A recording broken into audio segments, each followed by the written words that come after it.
שישי ונשארו כמה שעות, כל שנייה עולה ביוקר, לא יכול כבר לחכות. השבת כבר עוד מעט נכנסת, הנרות דולקים עליי, באוויר יש ריח של גן עדן, אני נקי, אני מוכן.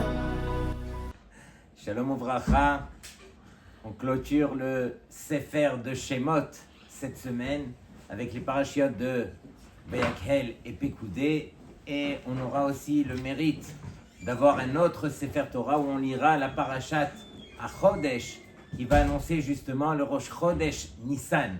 Et comme on le sait, Rosh Chodesh Nissan c'est Rosh Chodashim, c'est le premier des mois de l'année qui lui prend toutes les brachot de tous les Chodashim de l'année. Comme la Torah le dit, il tombe Bechodesh Ha'aviv.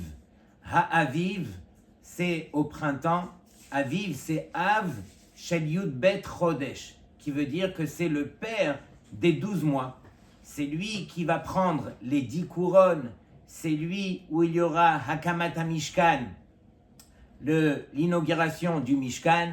Et donc, Rabotai, c'est un moment unique, puisque on le dit, mais on va essayer de le vivre cette année. En tout cas, on va demander à Hachem d'avoir le mérite. Benissan Nig'alu ou Benissan Atidin Neigael. Donc, c'est un moment de Geoula. Regardez bien ce que le Bnei Issachar, il dit. Bechodesh Nissan, Hakadosh Baruch Hu mitnaheg im Israël bemidat ahava ou Geoula. Pendant le mois de Nissan, Hakadosh Baruch Hu se comporte auprès des Béné Israël avec la mida de Ahava et de Geoula. Velachen, Zezman Mesugal le Yeshuot Gedolot. C'est un moment qui est opportun pour des grandes libérations, des miracles, etc. Et donc, encore une fois, on demande à Hachem de pouvoir le vivre cette année comme il se doit. Il est écrit que lorsque le mois de Nissan, lorsque le mois de Hadar, il rentre, alors Marbin Besimcha. Lorsque le mois de Nissan, il rentre, alors Marbin Be'emuna.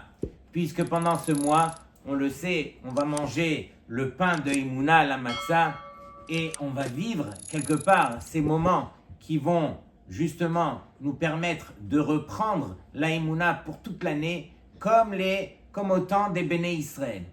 Et donc, regardez bien, lorsque les Béné Israël, ils ont vécu ce moment de Emouna, alors il est écrit que il y a eu Kriyat Yamsouf. Et c'est à ce moment-là que la Torah témoigne, Vaya'aminu B'Hashem uv Moshe Avdo. Les Béné Israël, enfin, ont cru en Hachem et en Moshe.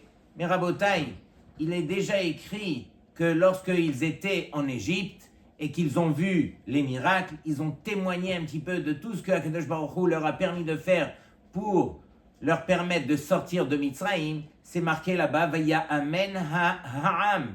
Le peuple a cru. Ils avaient déjà ce niveau de Emouna. Donc pourquoi est-ce qu'on a dû attendre Kriyat Yamsouf pour dire Vaya Aminu Ba'Hashem uv Moshe Avdo? Alors Rabotai, regardez bien. Au départ, alors la Emouna, elle était inscrite chez les Béné Israël uniquement au niveau de leur moach, de leur intelligence. Ça veut dire ils le savaient en théorie. Quand est-ce que cette Emouna elle est descendue justement dans tous leurs membres pour leur permettre de vivre cette Emouna? C'est au moment de Kriyat Yamsouf. De même, nous aussi, on a tendance à se dire oui, je suis ma'amin. Mais il faut comprendre que la Emouna, d'abord, c'est quelque chose qui s'acquiert au travers du labeur, c'est-à-dire avec beaucoup d'efforts et au quotidien. Au départ, alors on maîtrise cette chose-là uniquement au niveau du moach, au niveau de la théorie. Et pour que ça passe au niveau pratique, il faut pouvoir l'appliquer au quotidien dans tout ce qui nous arrive dans notre vie. Rabotai, regardez deux secrets que je partage avec vous. Le premier, puisqu'on a cité le Bnei Issachar, alors il dit que il y a une Kabbalah des Kadmonim, des grands rabbinim, Asher le'atid bimhera beyamenu, que dans le futur, alors il y aura la milchama, il y aura la guerre contre Amalek, et mechiyato, et le fait de pouvoir effacer le souvenir de Amalek. Quand est-ce que ça va se dérouler? Berev Chag HaPesach, uniquement la veille de Pesach. Et donc il dit que Ha'atrala Beyom HaPurim, le début de cette guerre, elle aura lieu justement le jour de Purim, comme on l'a vécu cette année. Ve'asiyum ve'agmar be'erev Pesach, et la fin totale, alors ça va se réaliser la veille de Pesach. C'est ce qu'on demande bien sûr à Hachem, puisque c'est un des secrets que le Bnei Issachar nous transmet. Lorsque on parle de Emouna Rabotai, j'ai quelque part la chair de poule. J'ai entendu une histoire cette semaine, pas n'importe laquelle, on n'entend pas des histoires pareilles tous les jours. Et cette histoire, justement, elle nous permet de réaliser encore une fois quelle est notre vraie place au niveau de la Emouna. Cette histoire, je me permets de la raconter parce qu'elle a été racontée par le Gaon Rabbi Aharon Cohen, un des grands rabbinim de la yeshiva de Maor HaTalmud à Yerushalayim, une des grandes yeshivot. Et donc ce Rav va raconter qu'il connaissait de près un avrech de l'âge de 60 ans qui malheureusement du jour au lendemain, il a perdu la mémoire. Il a eu malheureusement cette maladie Alzheimer, mais à un niveau très grave, au point à ce que du jour au lendemain, il ne puisse plus reconnaître ni sa femme, ni même ses enfants. Et donc imaginez, il est à la maison, il ne reconnaît plus personne, et bien sûr toute sa famille font des pieds et des mains, ils amènent les médecins, etc. Et il n'y a rien qui lui ramène la mémoire. Un de ses fils de l'âge de 22 ans doit se marier dans les semaines à venir, et il dit, mais je ne peux pas laisser mon père comme ça, j'ai un père, mais je n'ai pas de père non plus. Pourquoi? Parce qu'il ne réalise plus qu'est-ce qui se passe dans la réalité. Et donc, il fait des pieds et des mains et il trouve qu'il y a un médicament qui est vendu en Belgique. Ce médicament coûte quelques dizaines de milliers de dollars et il permet justement à ce malade, en tout cas au malade qui a cette maladie, de retrouver la mémoire pendant 10 heures. Mais après ces 10 heures, alors malheureusement, ça empire, ça aggrave la maladie. Et lui, il se dit, je n'ai qu'un père, c'est mon mariage, le jour le plus important. Alors, il a fait des pieds et des mains déjà. Il a récolté l'argent et ils ont fait venir justement le médicament qui devait être administré par une seringue. Et donc, ils ont fait venir un médecin et ils lui ont administré justement le médicament le jour même du mariage de son fils. Pourquoi? Parce qu'il savait qu'il devait prendre le médicament, c'est uniquement, il pourra prendre effet que 2 heures après, et il va durer pendant 10 heures. Et voici qu'ils ont pris donc le médicament, ils l'ont mis au papa, et bien sûr, ils étaient dans l'euphorie du mariage, et tout le monde attendait, est-ce que finalement il allait retrouver la mémoire un petit peu et tout, comment ça allait se passer? 2 heures après, alors le papa, il ouvre les yeux et il commence à reconnaître, il commence à retrouver sa mémoire. Il voit sa femme, il la prend, il l'enlace et il lui dit, chérie, tu m'as manqué, qu'est-ce qui s'est passé avec moi? Il ne comprenait même pas qu'est-ce qui s'était passé. Et ensuite, bien sûr, il y a son fils, le khatan, qui vient le voir, qui le prend, qui l'embrasse. Il lui dit, papa, devine quoi? C'est mon mariage aujourd'hui. Il dit, quoi? Tu te maries aujourd'hui? Et je ne suis même pas au courant. Il se met à pleurer, à pleurer, à pleurer. Les autres enfants qui arrivent, tout le monde qui l'embrasse, les frères, les sœurs, etc.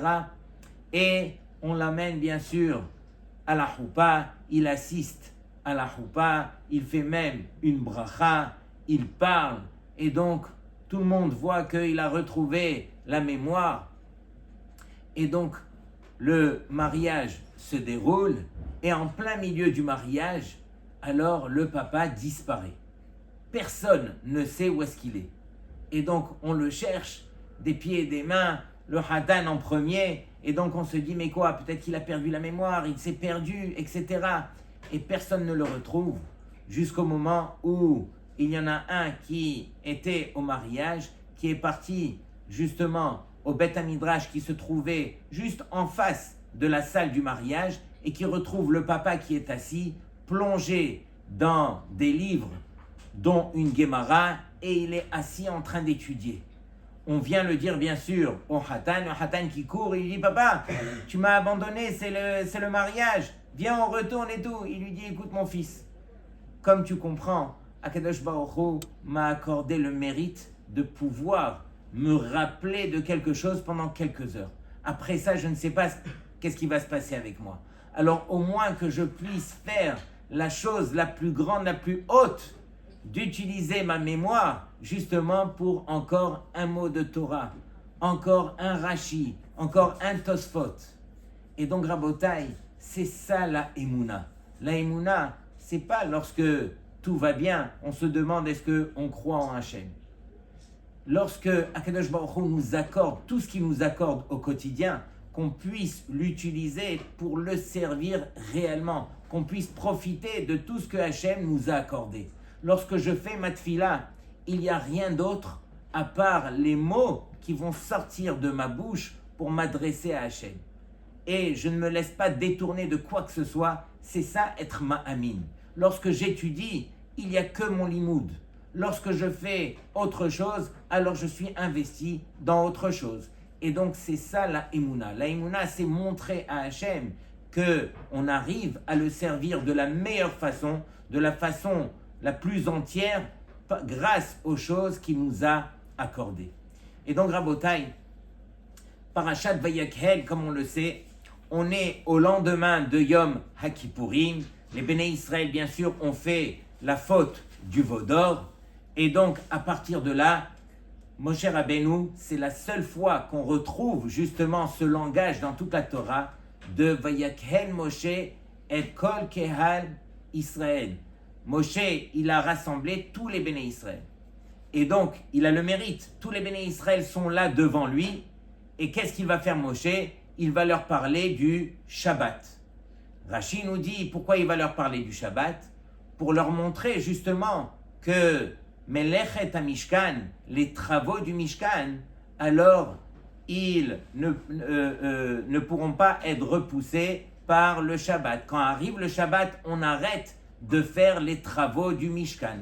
Mais Rabotai, comme on le sait, les Béné Israël, lorsqu'ils étaient déjà en Égypte, alors ils pratiquaient une forme de Shabbat. Ils sont arrivés à un endroit qui s'appelait Mara, c'est là-bas qu'ils ont eu l'ordre du Shabbat. Ensuite, ils ont vécu le Mahamad Har Sinaï 40 jours auparavant.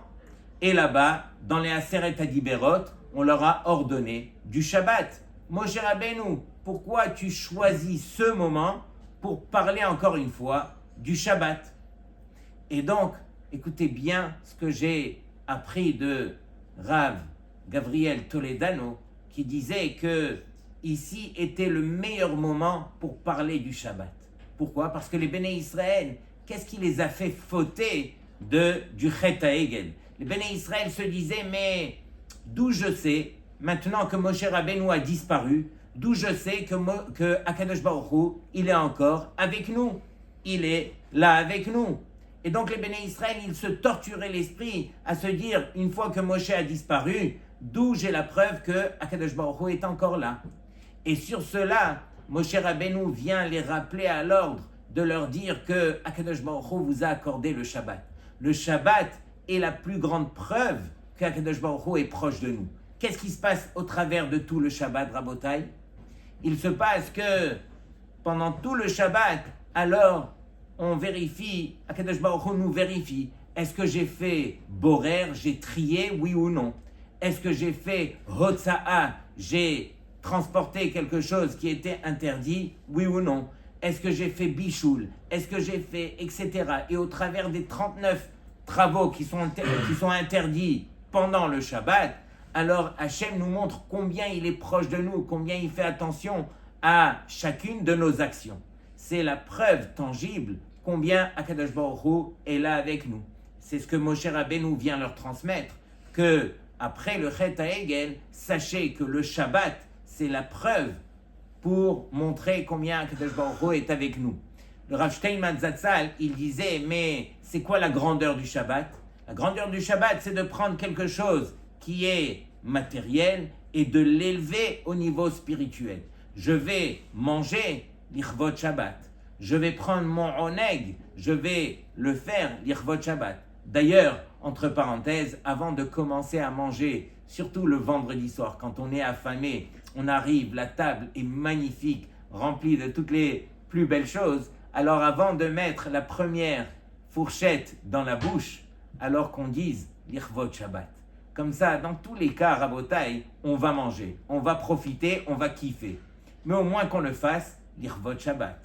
Rien que de le dire, Rabotai, c'est élever quelque part tout ce matériel au niveau spirituel. Parce que je vais lui donner un but qui est spirituel. Je mange pour Kvod Shabbat. Je mange pour Oneg Shabbat. Et donc, Rabotai, quelle est la définition justement de Vayakhel? Écoutez bien ces chidushim. Le mot Vayakhel, il vient de Kahal. Kahal veut dire que ça vient pour les Esof, Kenos, c'est-à-dire vient rassembler tous les Béné Israël. D'ailleurs, on le retrouve une autre fois, non pas dans le texte, mais c'est Rashi qui le dit, lorsque Moshe Rabbeinu s'est adressé aux Béné Israël dans Parashat Kedoshim. Rashi nous dit que il a réuni tous les Béné Israël pour leur enseigner justement la mitzvah de Kedoshim Tihiu. Là-bas aussi on retrouve ce terme. Mais ici, Moshe Rabbeinu, qu'est-ce qu'il a fait? Il a réuni tous les Béné Israël ensemble. Et donc, pourquoi est-ce qu'il a fait cette chose-là? Première raison, c'était un tikkun pour le Chet HaEgel, pour la faute du veau d'or. Selon Rashi, alors il est écrit ici au niveau du Chet HaEgel, Vaikahel Ha'am al-Aharon. Le peuple s'est rassemblé autour de Aharon, justement les Ra'a, pour les mauvaises choses, pour se réunir et justement prendre l'or et le rendre en Chet HaEgel. Et Moshe, lui, qu'est-ce qu'il a fait? Il a réuni, justement, pour faire le tikkun, il a réuni les Béné Israël dans la Kedusha, justement pour construire le Mishkan. Deuxième, pourquoi est-ce que Moshe Rabbeinu a réuni les Béné Israël? Justement pour qu'il y ait de la Achdout parmi les Béné Israël. On sait que le Mishkan, il a été construit pour montrer combien est-ce qu'il y a de Achdout parmi les Béné Israël, et c'est la raison pour laquelle les Béné Israël devaient être unis pour permettre à la Shrina de pouvoir résider dans le Mishkan. Autre chose aussi, Moshe Rabbeinu a réuni tous les Béné Israël pour leur enseigner justement tous les principes du Shabbat avec le Mishkan, et ça devait être fait justement Betzibour. Et donc, tout ça pour dire que c'est un grand chidouche de réunir les Béné Israël pour leur parler du Shabbat. C'était justement pour montrer donc la Achdout, pour montrer combien Akadosh Baruch Hu, il serait prêt à résider lorsque les Béné Israël sont entre eux. Et justement, c'était la Hiloula du Noam Elimelech cette semaine.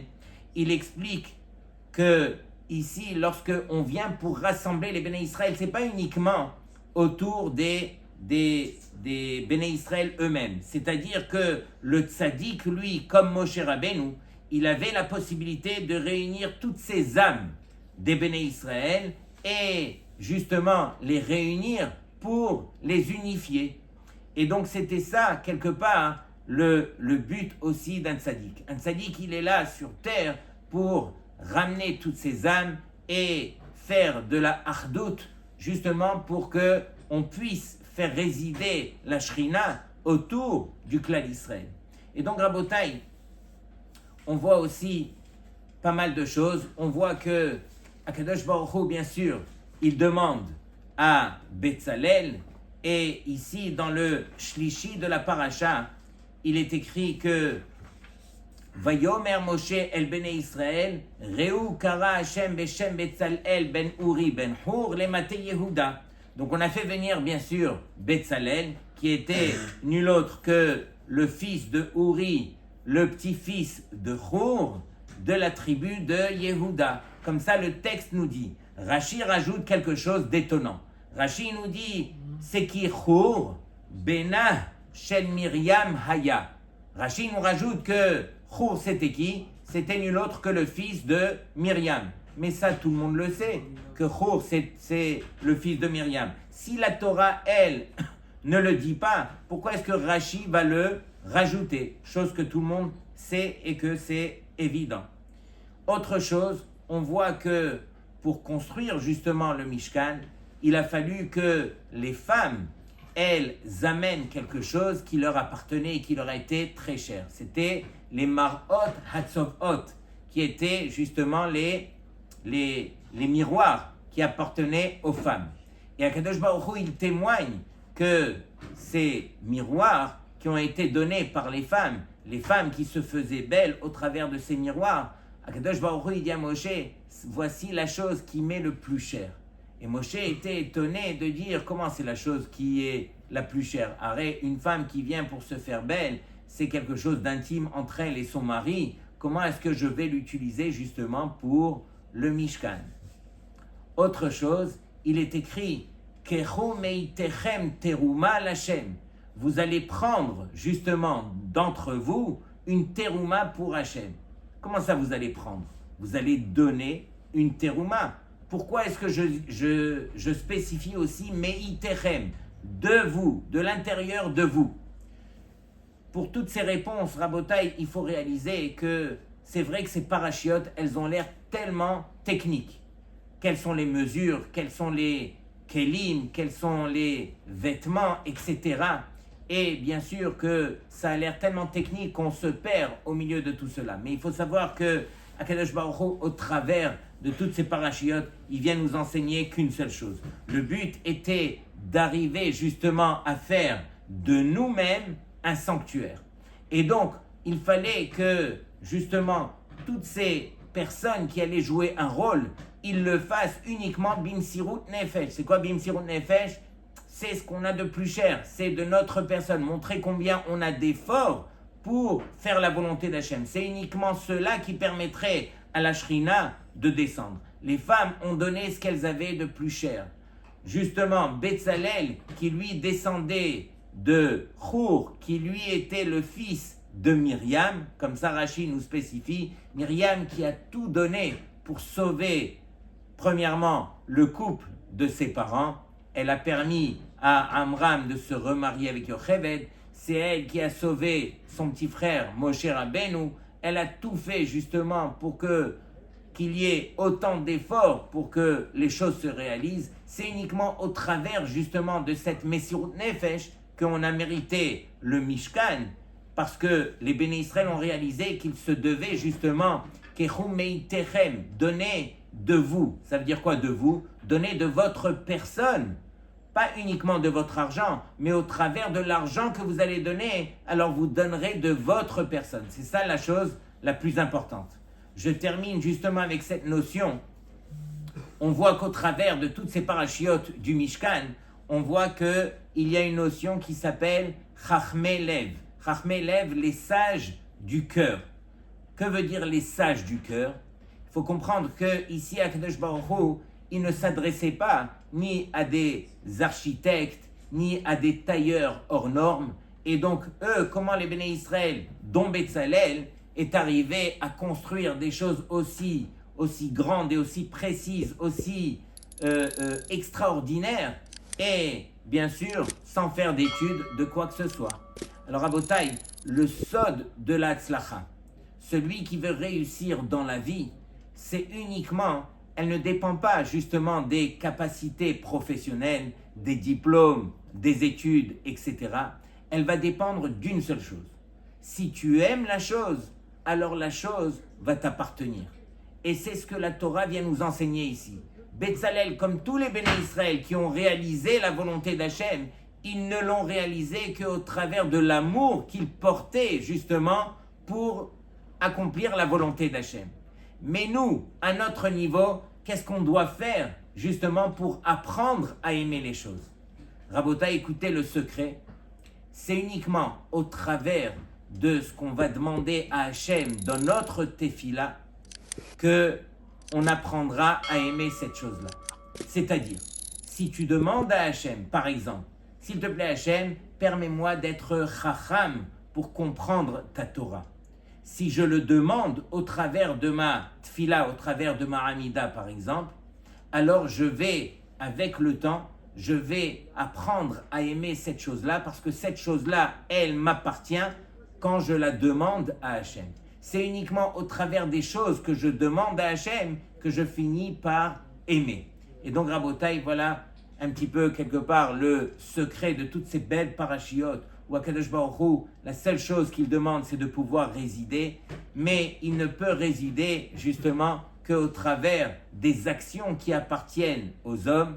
Les hommes se doivent justement de réaliser qu'on est là pour agir, bim sirut nefesh, et tout ce que Akadosh Baruch Hu nous a accordé, qu'on puisse en profiter justement pour le lui rendre, pour le servir de la meilleure façon. Shabbat shalom לכולכם. שישי ונשארו כמה שעות, כל שנייה עולה ביוקר, לא יכול כבר לחכות. השבת כבר עוד מעט נכנסת, הנרות דולקים עליי, באוויר יש ריח של גן עדן, אני נקי, אני מוכן.